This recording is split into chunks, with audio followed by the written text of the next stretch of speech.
Hello children, today we will start the third lesson of the history, that is Bhakti cult and Sufi heritage. What is Bhakti? Bhakti means devotion to God. So Bhakti cult, a system of religion, was devoted or directed towards a particular religion during the period of 5th to 7th to 9th century. Actually, the concept of Bhakti was suggested by Krishna. They say that Krishna once told Arjuna to devote himself. Okay, so by devoting himself to Krishna, Arjuna would be free from all the evils. So from this we can understand that Bhakti means devotion or devoting oneself to God.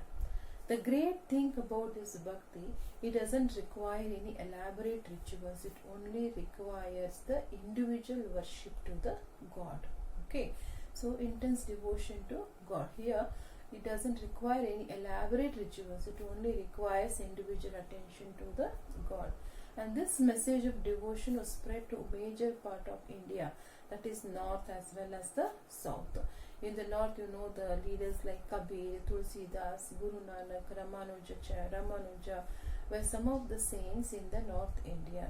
Even in the south, there were some saints like Purandaradasa, Kanakadasa, Akka Mahadevi also played a very important role in the spreading the messages, that means Bhakti to the people. So this Bhakti path is called as a Bhakti cult. Okay, and the word Bhakti is derived from the Sanskrit word which means knowledge. And you all know that Indian society is inclusive of many culture. In this society there are caste systems, superstitious beliefs and pseudo rituals, that is extreme religion, were all deep rooted.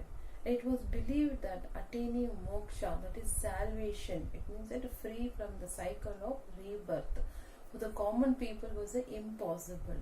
And the medieval society went under the impression that the common people were not eligible for such a destiny. And it was during this period saints of the Bhakti cult and Sufi, they brought a social and the religious reformation. I think you all understood. Indian society consisted of many rituals, customs, practices, and it had followed a strict religious system.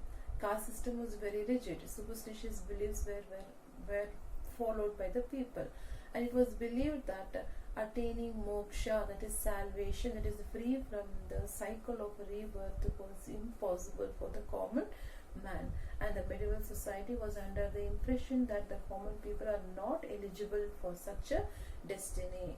And it was during this period the Bhakti saints brought in the social and religious reformation, and they stressed the importance of brotherhood, and they also taught that through Bhakti one can attain moksha, that is Bhakti is the best way to attain moksha.